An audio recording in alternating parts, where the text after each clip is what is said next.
Hey, I'm Mark. Welcome to my workshop. Today I'm going to show the average Joe how to weld. We're going to be using a Lincoln AC weld machine. It's got a 20% duty cycle. It's not the top of the line. It's just a good weld machine for the average guy to have around the house or the farm to do some basics with. It's not going to be for high production. If you're looking for a high production weld machine, you want to go with a DC reverse or a wire feeder or flux core or something. Three basic rods that we're going to be talking about today and using is the 6011. It's a good rod. It's a 3/32. It's a good rod for just your basic. What you see is what you get when you're welding with this rod. It produces a lot of splatter as its downfall, and it's real easy to weld with. The next rod is a 6013. It's a little less splatter, a little easier to weld with, and it produces more flux, though. It's a little bit harder to see what you're getting because it's kind of hidden in the flux. The 60 on the welding rods, the first two digits represents the strength of the metal. 60 represents 60,000 pounds per square inch. The next rod is a 7014. It has a little iron powder in the flux, and when you're welding it will maintain the arc for you. It has a little concaveness to it, and when you're welding you can actually touch the metal and it will maintain that arc distance for you, and you could actually just kind of drag it along as the rod eats away. With the 6011 you're having to strike an arc and then maintain a gap as you move along at the right speed, and then feed it into as the rod is used up. So you've got to have hands as steady as a surgeon to weld. I'm going to hook up the camera to a number 10 welding lens so you can actually see what I'm seeing, what the welder's seeing, and you'll see the metal flowing in the flux. And I'm going to show you a couple of welds that we've already done. This is a weld done with a 7014. It's nice, pretty, shiny weld with tight ripples. The downfall is that it can leave this worm tracks, what that's called, a hole. When you're welding you don't see that. You just see the flux piling up and it gets in your line of vision. You don't know you have that until you chip it. It's not a big deal. You just simply come back and re-weld that spot.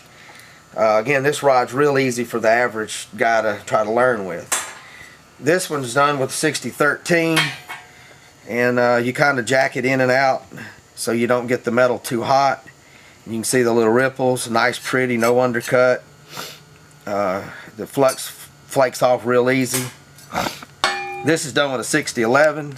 It's a lot of splatter. It's hard. You got to beat the flux off of it. Again, what you see is what you get. It's a good penetrating rod. If you're going to be welding something thin, you want to go with this 3/32 rod. And it's actually easier to set up vertical on really thin stuff and then go downhill with it as opposed to flat weld or trying to go uphill with it. So let's get the machine turned on, and we're going to start with the 6011. Okay, so before we start, I've got a piece of tubing tacked a couple of spots. We're going to start on the opposite side of the tack and weld to the tack. If you start at the tack and go away, what happens is you weaken that tack will liquefy, and your piece, if it's under stress, will fall off and you can be in trouble. So you want to start away from your tack and move to it.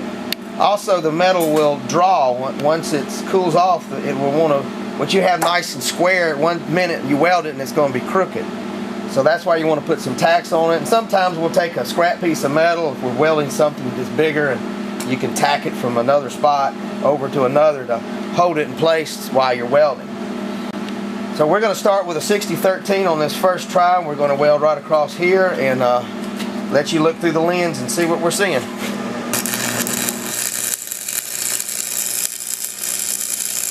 This is a 6011. That it produces a little more splatter. It's what you see is what you get. We're running it on about 60 amps for this weld. This flux, we're going to let it cool off a second, but it's a little harder to chip off. there's very little flux on it.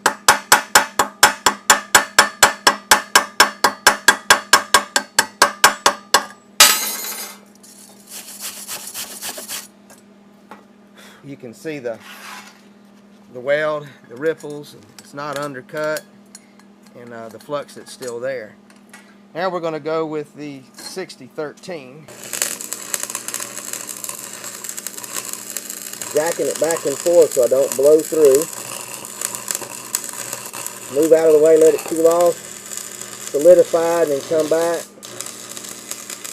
And when you get to the end, you want to stop and back up where you just came. 6013, the flux, it chips off a whole lot easier. You can see. A little less splatter, a little easier to weld with.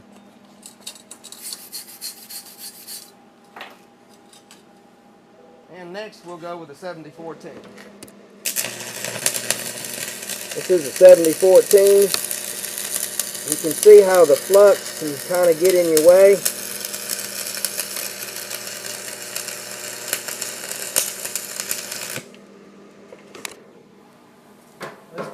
Let's chip it and see what we got.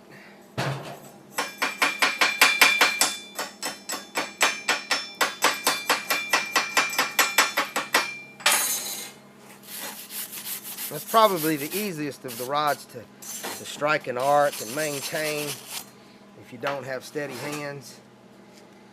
And 70,000 pounds a square inch. I appreciate y'all watching, and stay tuned for our next video.